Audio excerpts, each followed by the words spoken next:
Hollywood actors have joined their writer mates in strike action against the big studios. We demand respect and to be honoured for our contribution. They want fair pay, a share in revenue from streaming, and protection against AI. The people who are controlling the studios are making, like, it's disgusting how much they're making, okay? It's gross. We're fighting for all of us to be able to, pay our rent, feed our kids. Actors around the globe are facing the same issues, so will our performers hit the streets too?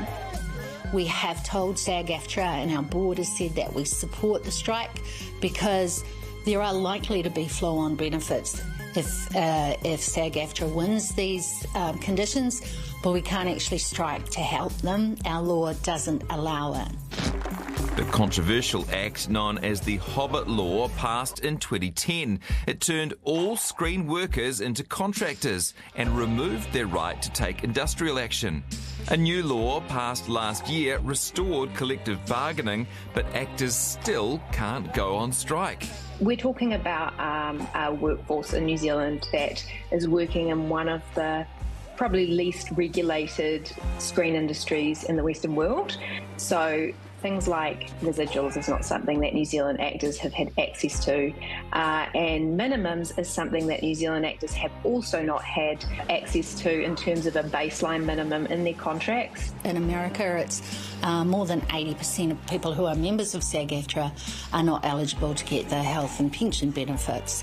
Here in Aotearoa, New Zealand, it's more than 80% of our membership earns less than $15,000 a year from their acting work. Just anecdotally, I don't know any New Zealand actors that survive on acting alone. I mean, it just isn't. It's just not possible. And while filmmakers adore our scenery, they're less keen on booking our talent. What we tend to have is international productions also wanting to film here because it's a fabulous place to film. The scenery's great. The tax incentives are really, really good as well.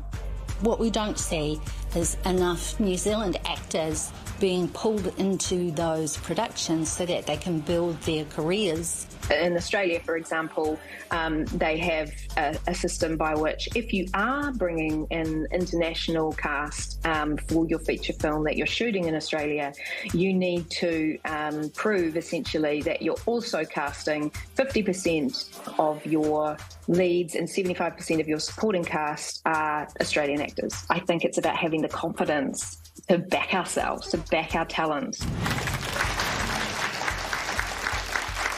Yeah, it just kind of, all of what's been going on in the entertainment industry, it just sort of shows the other side of the coin. Like, we always see the glamorous, fabulous side, but it's just people grinding away at their job. It also really affects, New Zealanders, because I know I've got friends and family who are working in film, and, without these big streaming series coming over to New Zealand and being made, they're like looking at their calendars for the rest of the year, like, dum-de-doo, am I ever going to work again? So it's big stuff.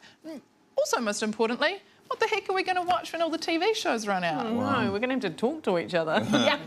Yeah, and writers are so important. I mean, without writers,